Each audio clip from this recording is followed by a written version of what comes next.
Okay, we can get started now. We'll call meeting to order at 1:14.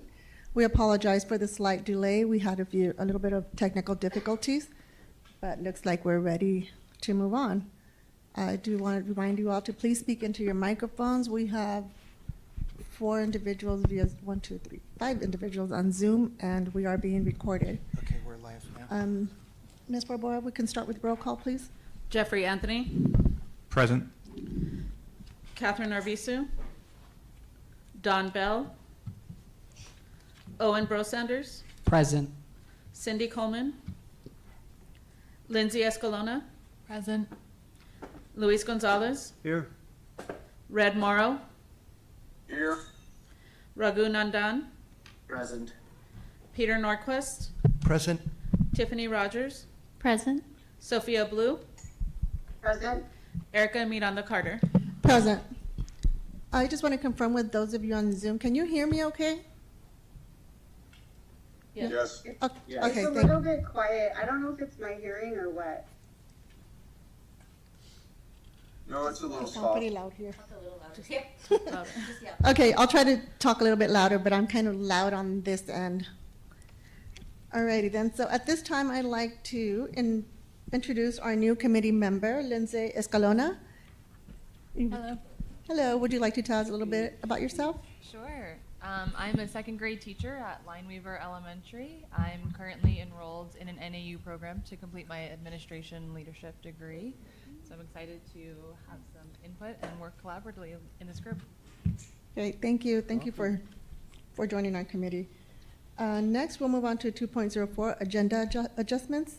Does anybody have any recommendations or requests to adjust the agenda?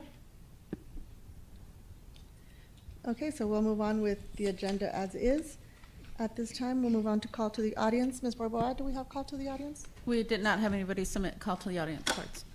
Great. We'll move on to item 4.01, approval of bond project updates as presented by Dr. C.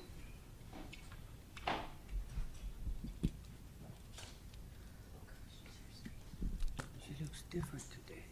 She does.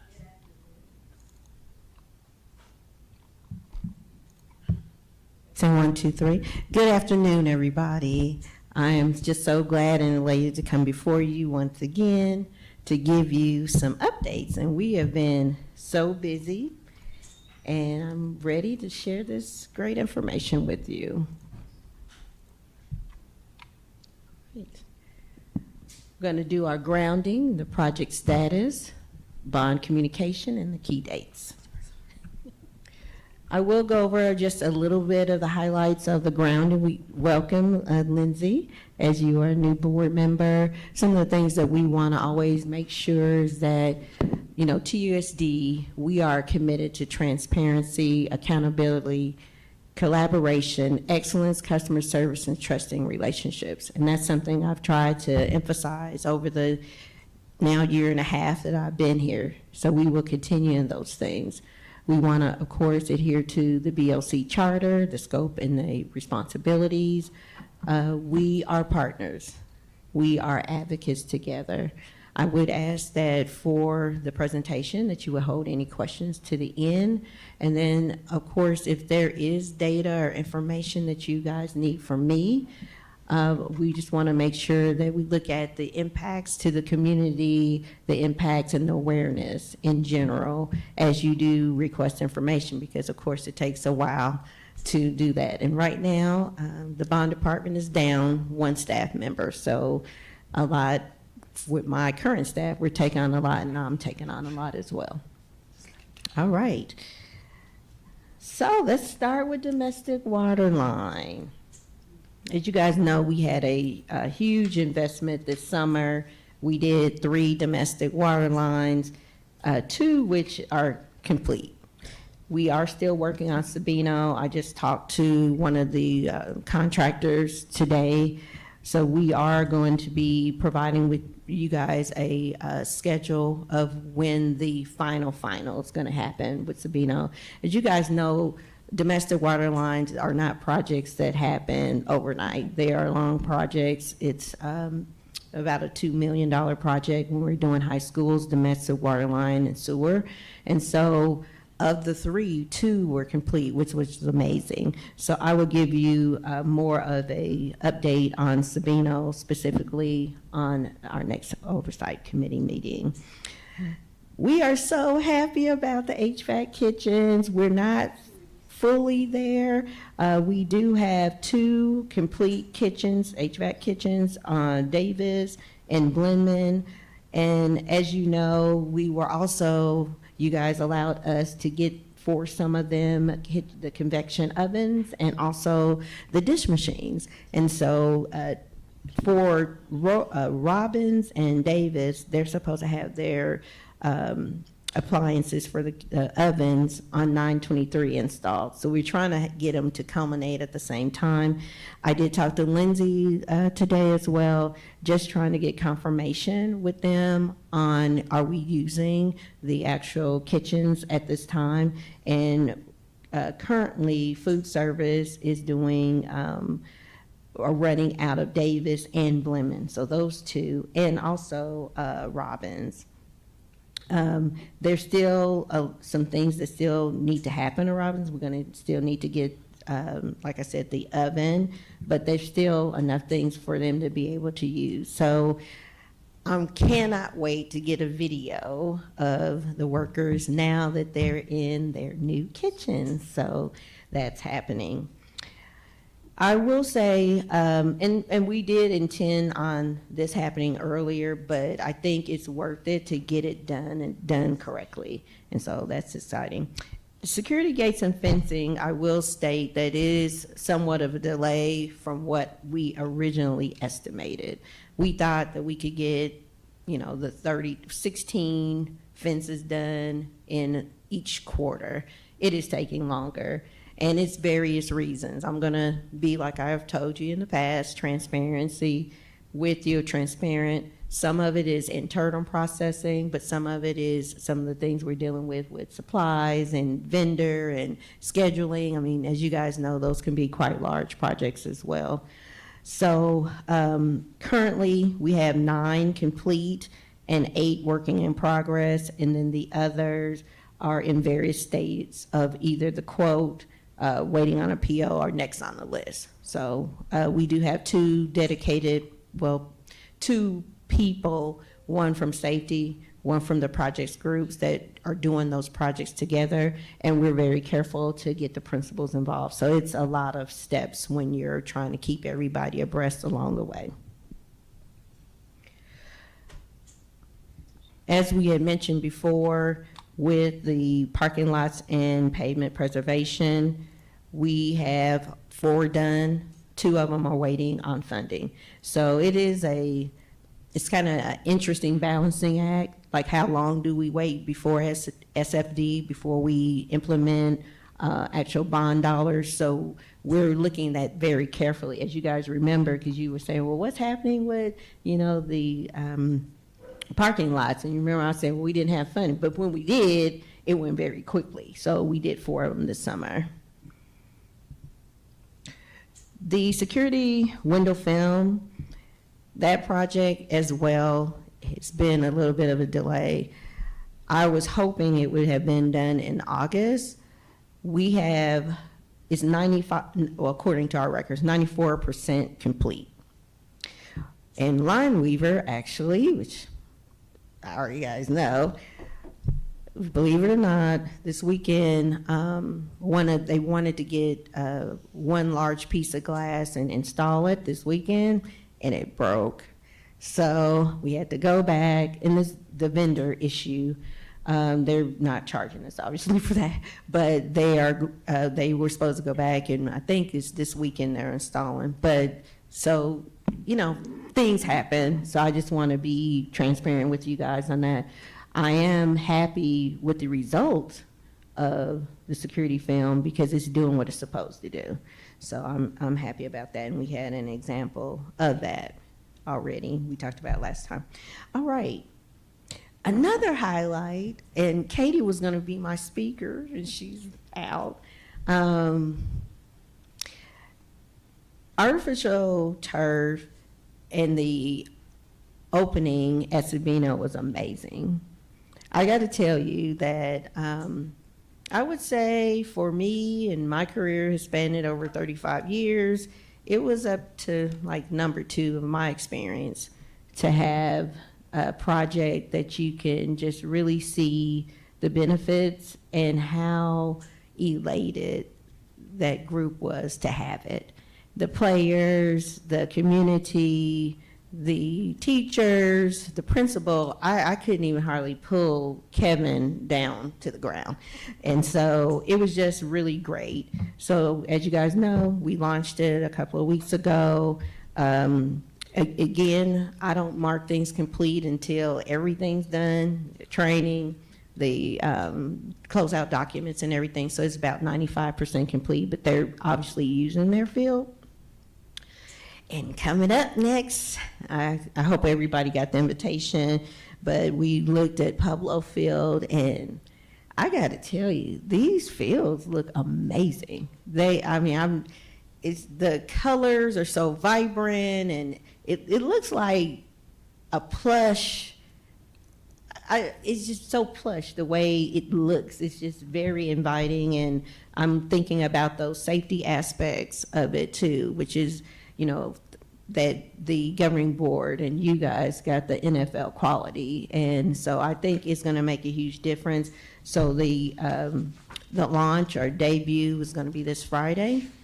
So we're right at the end, and the training is going to be happening for both Sabino and Pueblo on this Friday. So it's more of how to take care of it and, some of the specifics about the turf and how the usage is supposed to be.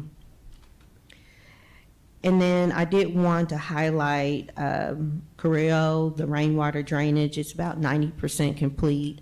So there was a few corrections that Damon wanted to see as my construction manager to make sure that it worked the way we intended. And so if you need more updates about that, we could talk about that a little bit later.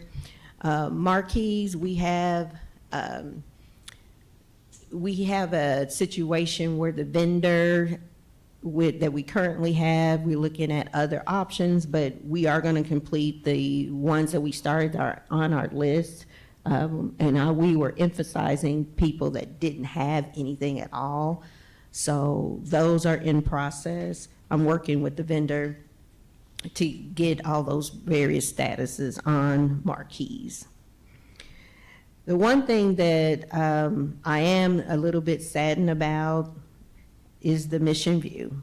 So as you guys remember, I came to you, Mission View is having an unveiling, and due to, I will say, some internal issues and the curtains that they selected, there's a 5 to 6 week lead time. So when meeting with RPM, meeting with the school and also the vendor on August 27th, and then they picked the particular curtains that they wanted, it's going to be after the reveal, before the actual installation happens. As you guys know how I feel about dates, I personally called the principal. We talked, we discussed, and apologized that, we were not able to make a date. We have, in most cases, made our dates are very close.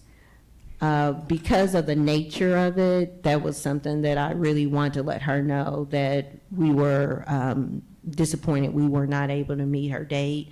We have already scheduled, and this is for you guys too, if you do want to participate, I have a bond visit coming up with her next week.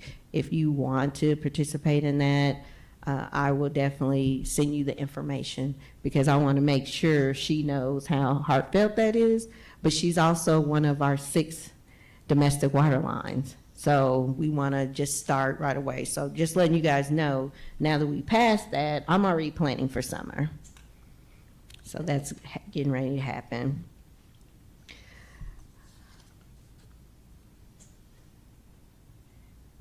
And that's not all our projects. We did about 85 projects this summer, and we're ramping up very heavily already. And you'll see more about that for October. I'm going to take a different approach this summer to do renovations, assuming everybody agrees, where we're not just doing one thing because I have to move staff. So I want to do paint. I want to do, if it's in the bond for them, flooring. I mean, I want to do multiple things. If they're on the list for gates and fencing, do that. We have an RFP out for the IT safety, which is coming out soon. So there's a lot of things that we could do together and leverage everybody at one site instead of all over the city. The principal visits that I did have since our last time that we met is Ross Rouge, and then also Tucson High, which he's going to be a speaker later. So I'm getting around. I am getting around. As you guys know, we are continuing the bond newsletter. I hope you've seen it. It usually hits about 43,000. It's the attempts that we get, which is all the families and staff, and I send it to you and to the governing board, and that has a lot of the things that we're doing. We also, I'm not viral yet. I'm trying to be viral, but I'm not viral yet. Actually, this is incorrect. We now have 136 followers on our Facebook page, which I think is amazing for us just to have started in May, and it's not our full-time job, but it's an important part of what we do, and we take pride in it that we have enough projects to have contents. And then we now on Instagram, so we have started that, and we have now 30 followers. I don't know who that was. I know that Owen was one of my first followers, so thank you. And then, as you guys know, our quarter started on July 1st, and so we'll end the quarter at the end of September, and then we're starting quarter two. Can you guys believe it? Can you believe it? We are obviously in our meeting now, but we have a bond virtual town hall next week. So if you would, please, please, please, I'll send an email with the digital version of the poster. Forward it to your constituents and to the people you know, to your networks, because we want everybody to know what's happening with the bond. And a lot of times if they know you, they may be more apt to participate. We did change it up a little bit. It is on a Thursday of next week. It's from 5 to 5:45. So instead of having it like an hour and a half, we thought it would be better. Actually, communications convinced me to do 45 minutes so it doesn't go so much into dinner time and all the other activities.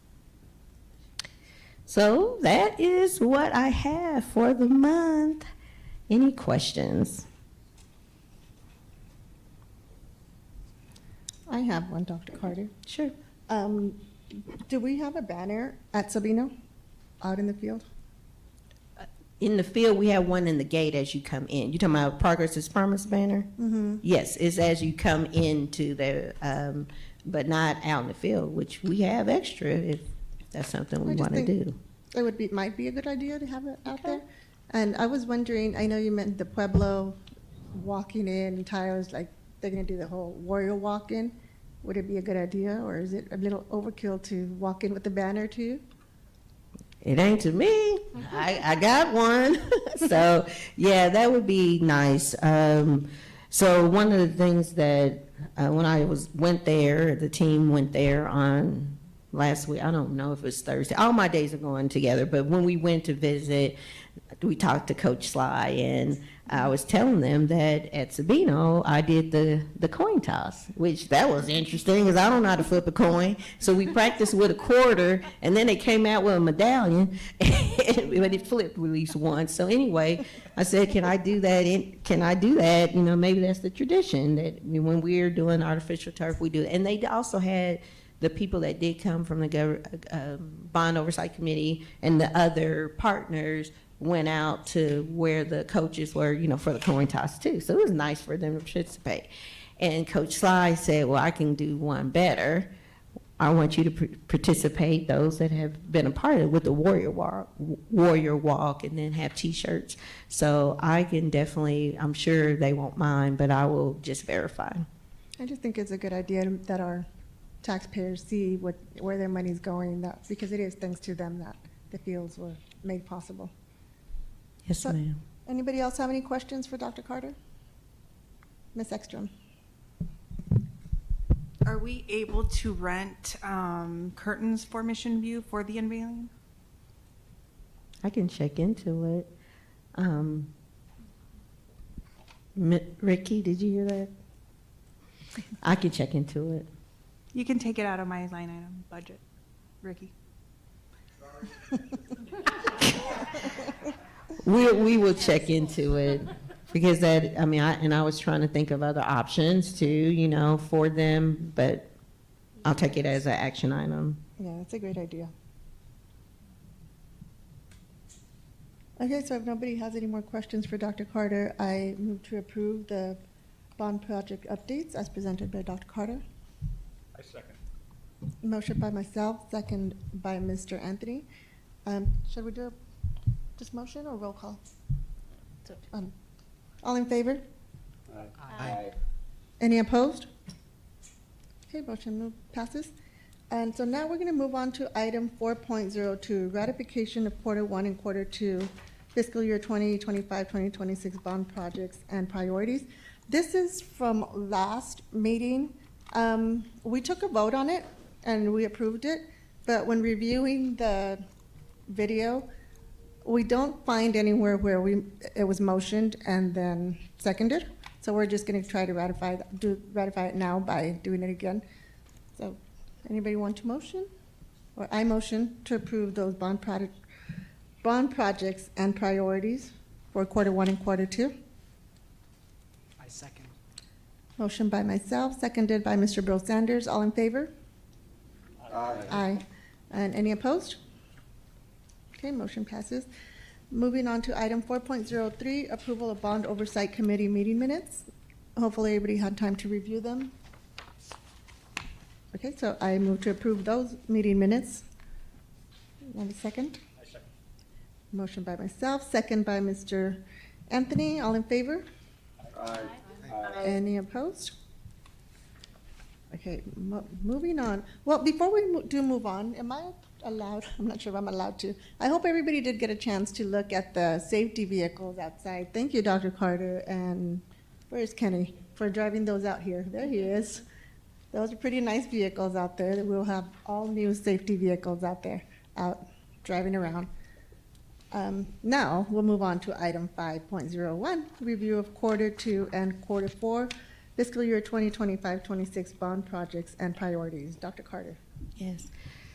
And it is so nice to see the results of what we're doing. It really is. And it was 24 vehicles. And if we can pull up I can go ahead and get started. So, as you guys know, we are now planning for projects from this point on to the summer. And one of the priorities that we've always said, there's three, right? 3 priorities. Peter, what's one of the priorities that we're doing right now? For the projects, For the bond. transparency, So the projects that we're doing is HVAC, we're doing security and safety, and then we're doing the replacement of the portables to permanent structures. Those are the 3 main priorities that we're working on right now. And so what I'm coming to you is, since I've been here, longer, and remember I said we're gonna go slow to go fast, I'm really analyzing and have a better understanding of how long it takes to do things, as well as, reviewing lists and approaches and all that kind of thing. And as I think about the district and what our priorities are and what parents and families and communities are very concerned about, it's HVAC, and for a good reason, here. So as we engaged if you guys remember the IGA, the investment grade audit with Veritech, they are helping us, and we paid them to do so, helping us go back and assess our HVAC throughout the district. And so right now we're on the phase 1, and they did the first 15 sites. And so they came back, and what they had proposed is approximately 496 units to be replaced. And I have here on B, what are the things that includes? It includes things such as a comprehensive HVAC system standards, integrating third-party resources. It includes local engineering support and local contractors, integrating innovative mechanicals, electrical, control and energy, maximizing the TP rebate program, and so on and so forth. So I know you guys probably had a chance to look at that, but I wanted to mention, those are all the things that they're doing, which makes a huge difference because some of those things our own staff was doing. So if we're utilizing them, then our staff can be distributed or disseminated to do other things. So that will also help us as we're trying to meet dates and timelines and all that. So I wanted to mention that. Also, we got to continue with the HVAC kitchens. As we talked about last time, there's about 40 of them. So I was going to try to do 4 a year, to get that where all of our schools have cool kitchens, which I think that's super important, especially if you're an employee. And as we visited some of the schools, it's a big concern. So I am proposing and would like for you to be able to recommend and vote on the HVAC kitchen retrofits, 5 schools: Hollinger, Lawrence, Mission View, Safford, and Vesey. And those are, again, schools that are high priorities for her, or either they're part of our list for the domestic water line. Keep it in mind to do the things when we already have people out. And then the other is the 15 schools. So if we can go to the second page of this, it's actually a separate document. It lists the 15 schools that would be included for the HVAC package unit. So at this point, we are not talking controls. We've talking about actual, like what we did at the very beginning. We did the first 14 schools. The other thing I will tell you, I don't know if you guys remember the $7 million that I asked for during the summer. We are going to, I have been asked, we did our troubleshooting and all that kind of thing. So for Lineweaver in the library, we're going to take care of that. We're going to take care of Wheeler in the library. And the other one, I believe, is Lawrence. So I'm right now in the next, before the virtual town hall, there will be a new list on our bond website of what the order or proposed order of the HVAC, rolling them out. So those are the things that I am asking for this particular meeting. It's going to be about $35 million. That's what it takes. I'm just telling you, but it's the priority. And that ends my request. Does anyone have any questions for Dr. Carter? Mr. Gonzalez? I know that you mentioned you're not doing controls yet. We've done like 17 the last quarter, but this set is actual package units. On the proposals that came in, there's a list of exclusions. A list of exclusions on the integrated control systems. There's a listing, 1, 2, 3, 4. I think there's 5 listed exclusions that the contractor is not responsible for. And what's the question? Do you want us to go over it, or what are you No, asking? the question I have is, one of the exclusions is the unsupported proprietary systems. Mhm. Do we have any proprietary systems in those controls systems? We don't, do we? I'll have Damon. And we also have the contractor here, or consultant if we need them. Yeah, good afternoon. So the The items that were identified as exclusions are those that are out, like very, very out-to-date controls.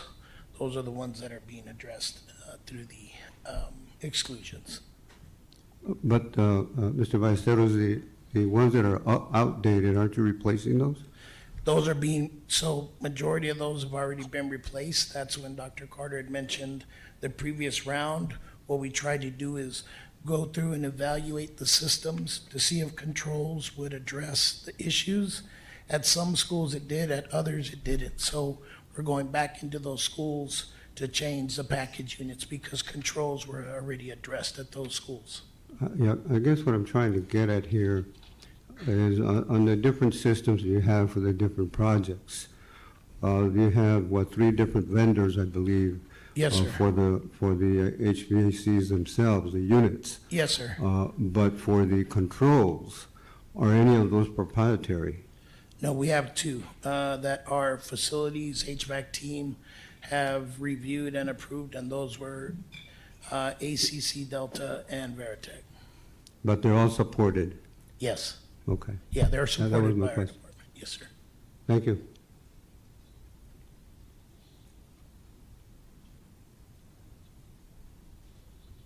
And you guys did get the proposals that we had, so it's very detailed, and it has all the specifics. Mr. Norquist? Yes, thank you.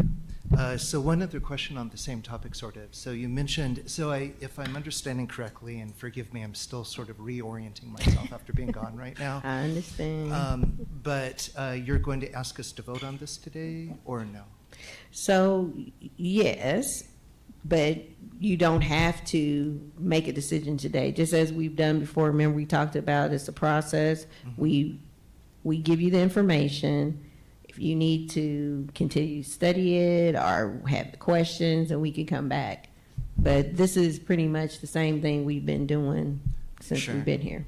Sure. So when you said we're not voting on we're not looking at the controls, we're just looking at the units. It depends. I mean, you have to go look at each proposal individually. Right, Because right, it's right. very specific to the school that we're at. So in some cases, they said that, hey, we're just gonna change the packaging. Some they packaging and that. Some, I mean, in some of them, he said that's keep it in place and repair. So it's very much specific to the school site. Okay. So, but we would ultimately, so if we did a vote, it would be blanket, including all the proposals.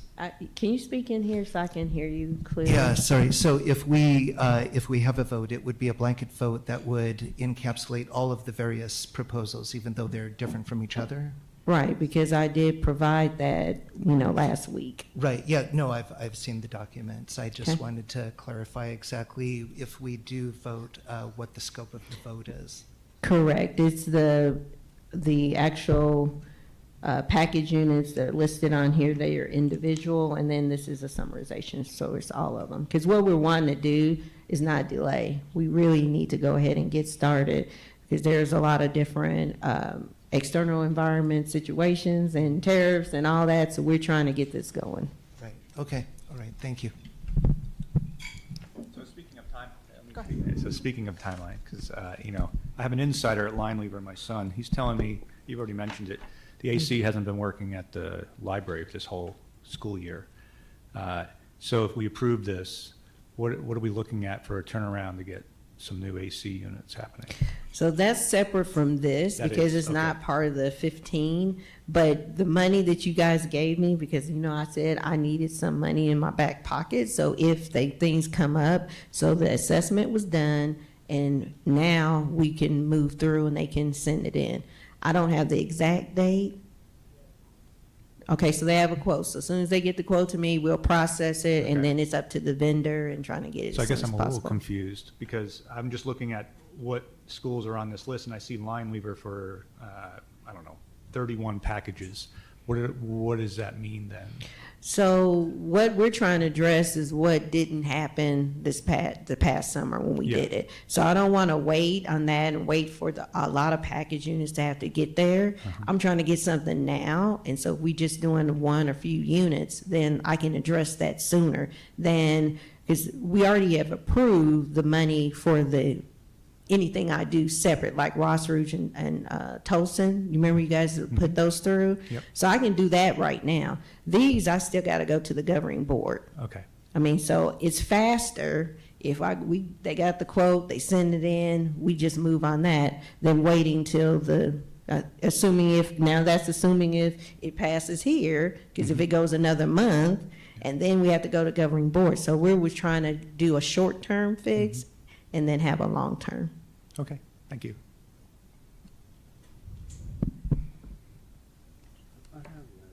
Mr. Gonzalez.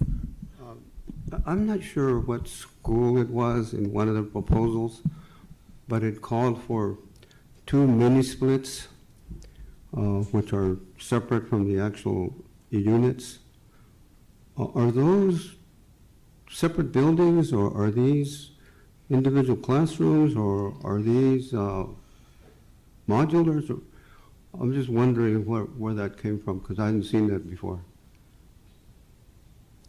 Yeah, so the mini splits are identified mainly in communication rooms where the servers need to be cool, because if not, then you start tripping because the temperatures go too high in the electrical components.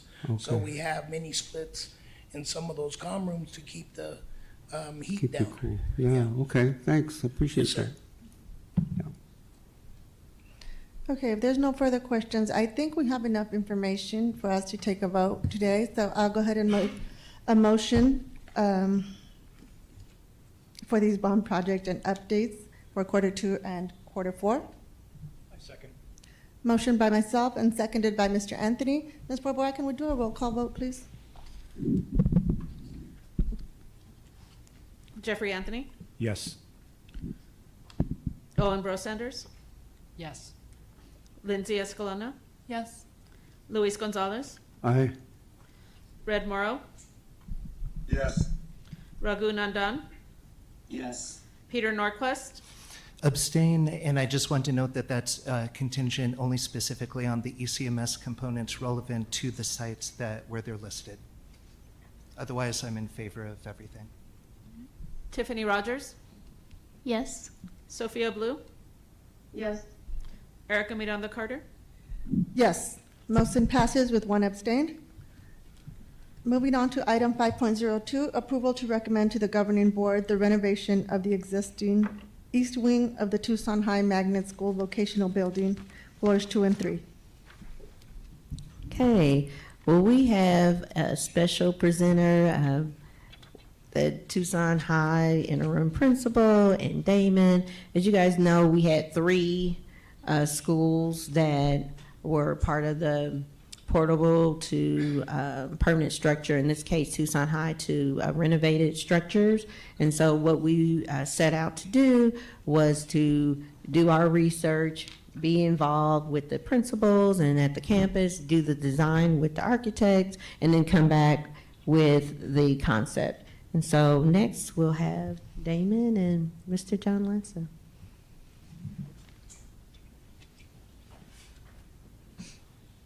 Thank you, Dr. Carter. Good afternoon, Bond Oversight Committee. Thank you for having me here this afternoon. Quickly, just introduction, John Lanza, principal of Tucson High School, and what you're going to see here is just an outline of the need for the renovation of our east wing of the vocational building. Damon, I guess, I don't know if you wanted to jump in. I'll just kind of run through this. Basic agenda, a little bit of what the goal is, the mission for this, some background, history of Tucson High School and the need that's there. And then the cost, I'll probably ask Damon at that point to come up and kind of do a little more specifics on the cost. So this rendering is obviously just a mock-up of a room, but I think a few things I want to point out here is in that room, you see it's probably a little different than what a lot of us went through school with. You don't have rows, you've got tables, you've got flexible seating. I wish a lot of my classrooms that I grew up in had light coming in like that. You've got Promethean board that's up there. You've got erasables around in different storage areas. So one of the hopes with the renovation is modernizing the classrooms that our teachers are teaching in and the classrooms that our students are learning in. This obviously, for those of you that are in the classroom or in buildings, allows for flexible seating, just different arrangements and engagement of the students. So this is kind of the hope that we're working, that teachers have access to a renovated classroom that's a little more up to date than what we have right now. So the goal of this, the mission here, is to renovate 12 classrooms that are currently in our East vocational building. So our vocational building is 3 floors. It has the east wing, west wing, and then actually I guess there's technically a middle section. Right now, the east and west wing are not used. And you're going to see here that really has created some space issues for us. So the goal is having 12 of those classrooms renovated that are currently sitting unusable. So a little bit of the background here, Tucson High School, 1906. So we're talking about old buildings. This in particular, this area has been closed since 1999. Damien, I think we were saying the Vogue building was maybe from the 50s, late 50s. So this is considered one of the newer parts of Tucson High, if you believe it or not. Being 70 years old is new on the campus versus some of the buildings that are 100 plus. So this is part of our larger mission is the school. We are a magnet school. So some of the focus areas for us are in the areas of sciences and natural sciences, visual arts, fine and performing arts. So that is what we're really trying to house, and that is also what's being limited with our space and being able to present those programs fully. The 3 areas that you see there that led to the closing of our wings in 1999 are mechanical, electrical, and then some of the ceiling structures. So currently those are sealed off. Kids, staff do not enter those areas. And so those have been closed for just over 25 years now. So some of the needs, really, as I had mentioned earlier, it's space. With the size of Tucson High School, you have over 160 teachers, around 3,000 students, and that it goes upwards of over 3,500 when it's at larger capacity. So when you start pushing 160 to 200 teachers, what you start running into is a rotation basis where there's not enough rooms for teachers to teach in throughout the whole day. And so when they have a planned period, you have teachers that rotate through. So I might not actually have a classroom. I might go to my 5 classes that I teach. I go to 5 different classrooms. So I go to your class first period when you're on plan. I go to your class second period, 3rd, 4th, 5th throughout the day. So that's what that first bulleted item is referring to, room sharing. And you basically, it's the teacher with the cart or room on a cart. You just basically lug your material from classroom to classroom, and then during my planned period, I would actually have a small office space that I would go and do my planning in. So the inefficiency of that is a huge issue. Teachers not having access to their own rooms because of lack of space. The second item that this impacts is with the teacher's evaluation. That term you see there, Danielson framework, that's the teacher evaluation system. And components of that and different indicators in there basically look at what the teacher is doing with the classroom space. Is there student work up on the wall? Is it an inviting environment? So those are things when you are taking your classroom to 5 different classes during the day, you don't have the opportunity to showcase your student work. You don't have your opportunity to put models or exemplars of work up. That inviting classroom becomes just whatever you are going into on that period that you're going into that class. So the teachers that have to handle this are at a deficit than the other teachers. They don't have the opportunity to really show off what their room could be, to show the student work that shows their outcomes that they're building. So that's what that second item is talking to. The students also are impacted with this. So if I want to go to, we have a couple different periods during the day. There's a conference period. You'll see later here, there's one called Badger Power Hour where kids get intervention. It's hard to find your teacher. If I'm looking to go to your class and you're on a cart going around, where are you at during your planned period? You might be in a shared office space so that rather than sitting in a classroom and having access to the Promethean and being able to walk you through some material, we're just kind of doing more of a one-on-one and not having that same experience I might have with other teachers. So the impact definitely does affect the students. You know, where's my teacher at for the day? You get into things like schedules that get real complicated, where as a teacher, my schedule is going to have 5 different classrooms. If I have a parent that's coming in for a parent meeting, you know, we have to kind of calibrate, okay, what period, where are they at? If you know Tucson High, you can probably walk about 3-4 miles just to get through all the hallways. It's three, I see some nods, so you probably have gone walking through there. It's 3 floors. It's like walking through an airplane terminal, you know, when you look about a quarter mile down and see your gates all lined up. That's all the rooms there. So that does become a challenge finding the teachers. And then finally, I mentioned this a little bit, that last item, the footprints to learning. That's basically the evidence of student work on the walls. You lose the opportunity to really show off the students and the work they produce. Another need is the teachers working in cubicles during their prep period. You might have the 5 teachers that don't have rooms or just in these little cubicles working. And again, access to material, the ability for a teacher to create and develop the work in the room. If I'm a science teacher, and actually my background is science, I couldn't really imagine teaching like this where I don't have the lab space. I can't go set up a lab room for my students. Or if I'm an art teacher, I don't have the material there. I can plan it out in my plan book, but actually getting it prepped becomes a bit of a scramble when the teacher has to go running into the room.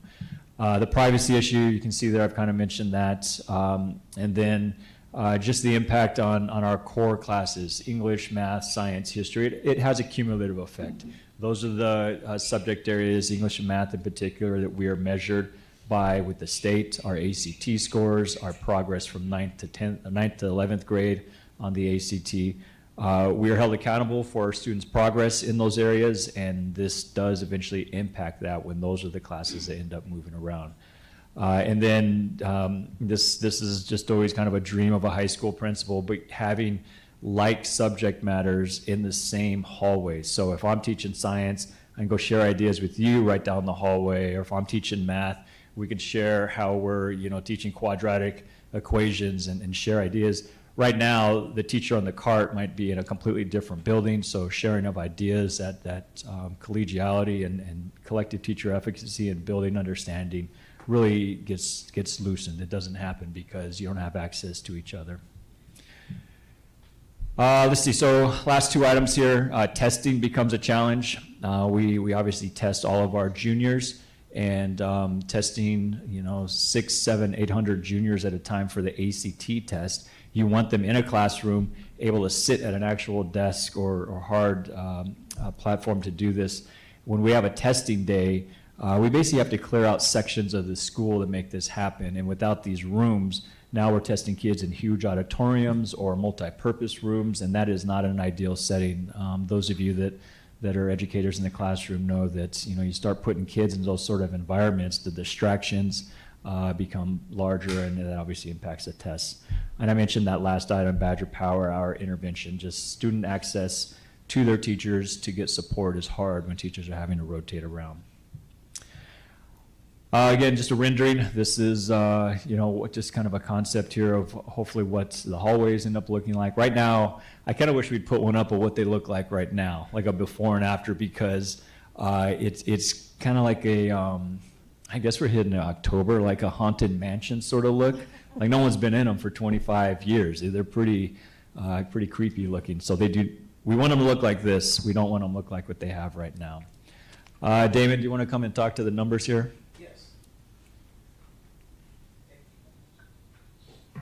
So again, cost, as you see, to renovate the entire second and third floor of the east wing, it's about $4.9 million. We are working right now with the State Facilities Department through a building renewal grant. They're sending their architect next week. We haven't confirmed yet. It's either Wednesday or Thursday to possibly cover a little over $1 million for the HVAC component, which we're strongly advocating for. In addition, in the bond book currently, there is for Tucson High furniture, funding for furniture of about $300,000. And then we also have funding for auto welding and renovations to the CTE, which was already done. In addition, there is $250,000 or $270,000 in the bond book for intercoms and 2 months ago, we got the intercoms covered with the State Facilities Department. So we're looking at just a little over, it's about 1.4 to 1.5 million in supplemental income that we have already identified in the bond that is allocated for Tucson High, which comes out to about $5 million. So we're pretty close to what we have identified for that. Questions? Mr. Gonzalez? I'm wondering, Mr. Esteros, when the actual start time would be, once we get all the preliminaries out of the way, and how long do you think or estimate it would take to finish this pretty big project, it sounds like? Yes, great question. So we're looking at, should we get an approval, we'd like to get started as soon as possible. The biggest component is the mobilization and the pre-construction meeting. So we would anticipate that happening after going to the governing board. We anticipate late October, early November to begin construction, and about 9 months to complete. Well, I'll tell you, being a THS graduate, I'm really in favor of this project. I remember, and I'm going to tell you what year I graduated.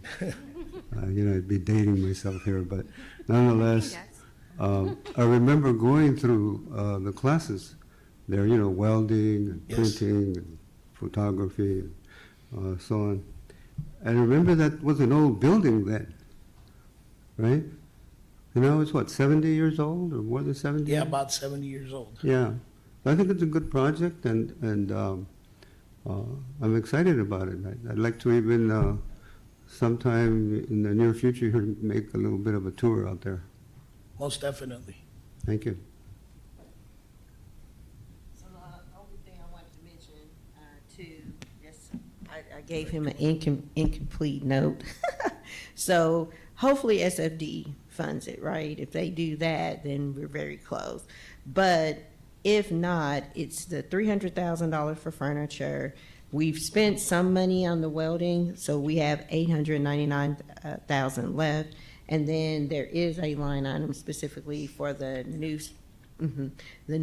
intercom for $200,000, which has been a different funding source. So, we're still able to do it, but again, we're trying to utilize the SFD if possible.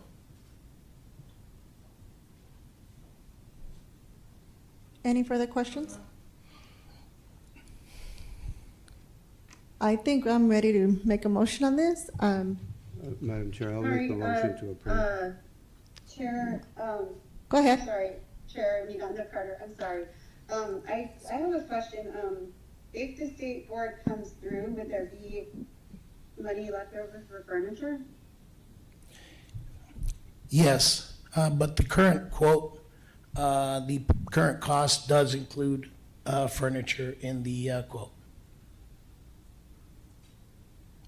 Okay. Anyone else? Mr. Gonzalez? No, I just want to have the privilege to make the motion to approve. Oh, okay, motion by Mr. Gonzalez, seconded by Ms. Rogers. We'll go ahead and do a roll call vote. Jeffrey Anthony, Yes. Owen Bro Sanders, Yes. Lindsay Escalona, Yes. Luis Gonzalez, Aye. Red Moro, Yes. Raghu Nandan, Yes. Peter Norquist, Yes. Tiffany Rogers, Yes. Sophia Blue, Yes. Erica Miranda Carter. Yes. Yay. That's exciting for Tucson Thank High you. Yes, thank you very much. and for all of us. Okay. Moving on to item 5.03, discussion and approval of protocol for bond project site visits. So this is an item that was brought back from, it's come back twice already. It was requested that I talked to TUSD Legal, which I did meet with Rob and discussed the situation. He came back citing board policy. You all should have received that along with the agenda. So he came back citing board policy regarding school visits. It's kind of long. Do you all need me to read that for you? That was board policy KI. Okay, so that definitely applies to us in our visits. And he also quoted section E1A of our current charter regarding, let's see, just a second, requiring consultation with district staff and the governing board when requesting information from the district. So site visits would fall under that.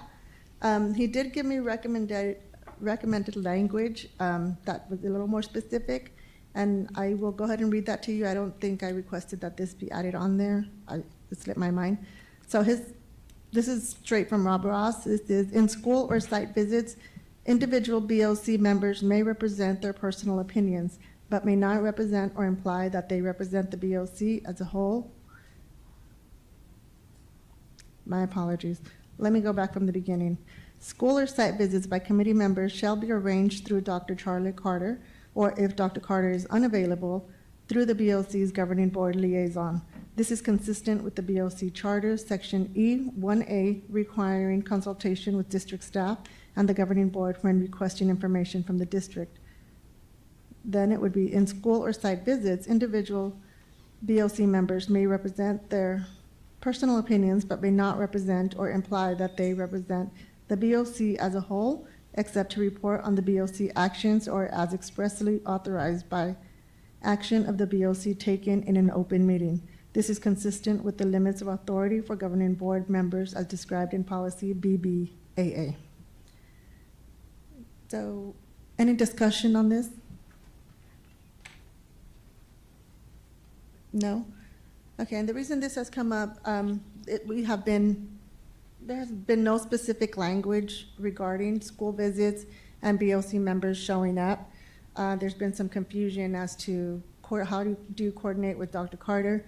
This is very specifically telling you, you don't send her an email the week before or a text message or a call the day of saying, hey, Dr. Carter, I'm going to go to this and this visit. That means if you'd like to go to a specific site, whether it's a site that has a pending project or something that you have just any site, you go through her first. You send her an email, allow her to respond, and coordinate that visit with you. If she is unavailable, we coordinate that with Ms. Ekstrom, and then we take direction from them. I'm going to give you guys a specific example. Just recently, I had a question and some concerns regarding the project that's happening or will be brought to us at Rincon University High School. I had questions. I asked Dr. Carter. She had already gone. My son is a student at University High School. She said, I've already been there. You go, you get your answers to the questions you want. I messaged Ms. Ekstrom, same thing. She was unavailable that morning. My first words in my email to the principals were, they know that I'm on the Bond Oversight Committee. My first words were, I am writing to you as a concerned parent. My words, I do not speak for the Bond Oversight Committee. I'm speaking for myself. And once again, when I showed up, those were my first words after saying hello. And again, it was my personal questions that I had for them. We need to make sure that we are clear that we're going through Dr. Carter and Ms. Ekstrom to coordinate these visits. Ms. Ekstrom is our board liaison, and we should not be going through with any other board members if we're going as part of the Bond Oversight Committee. So if you all are okay with this language, I would like for us to vote to make it official and add it into our charter. So I will make a motion for that. May I have a second? I'll second. Motion by myself, seconded by Mr. Anthony. Can we do a roll call vote on that, please?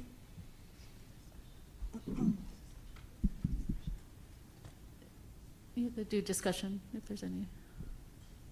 Any discussion first? Any further discussion, Mr. Gonzalez?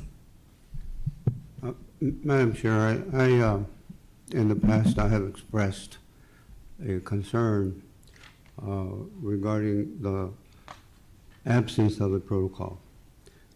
And I've been in favor of of having some sort of protocol that we can follow to eliminate any confusion, any conflicts, etc. I have not had an opportunity to read this language carefully, and so I'm going to abstain from this vote at this time, although I want to express that I'm in favor of some kind of protocol. There's no doubt in my mind that the language more than likely does what we want it to do. I'm just wondering, before we vote, whether or not the governing board has had a chance to review this language. No, it'll go to them once it's approved by us, right?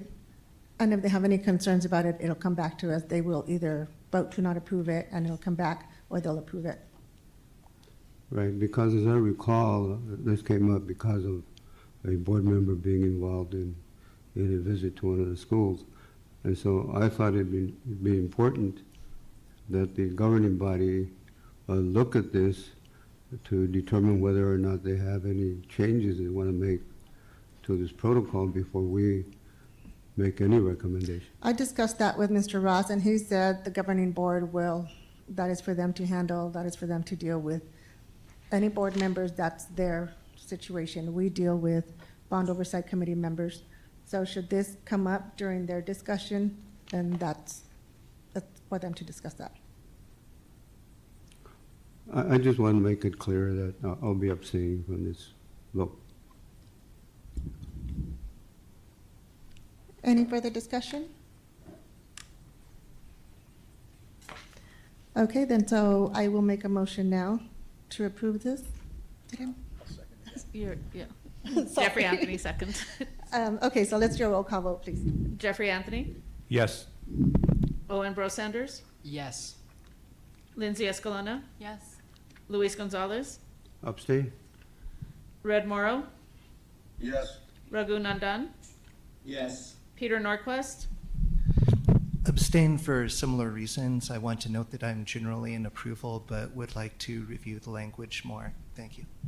Tiffany Rogers, Yes. Sophia Blue, Yes. Erica Miranda Carter. Yes, motion passes with 2 abstaining. I would like to add on to that, though. At this time, at last meeting, a few members recommended that there be consequences for those who may not follow this, should it get approved. I think that we're all grown adults here, and we can follow these rules. It's a very specific language. It's been mentioned several times what the process is. So unless somebody breaks this rule again, I don't think at this moment we need to set consequences. So we'll just leave that at that for now. So moving on now to future meeting dates and agenda items. Is there anything anyone wants added on future agenda items? Okay, so our next meeting date is scheduled for Thursday, October 16th. And I do want to remind you guys at this time, Friday is the first home game at Pueblo High School. We have been invited to attend the football game. Do the Warrior Walk with them, which is pretty exciting. Next town hall is next Thursday, 5:30 you said? 5 to 5:45. Please share that on your social medias, tell your friends and family about it, get them, involved in what's going on with the bond. I'd also like to mention to you all, because you are Bond Oversight Committee members, and there is an override on the ballot November 4th. Some individuals in the community may not know the difference between an override and a bond, so they may come to you and ask you questions. So I do want to make sure that everyone here is familiar with that there is an override November 4th, is election night. You can find more information for that on the TUSD override website.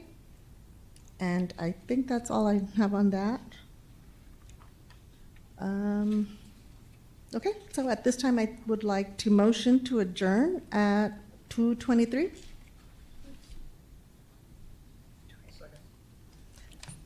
Okay, all in favor? Aye. Aye. Any opposed? All right, great meeting, everyone. We are adjourned at 2:18. Thank you.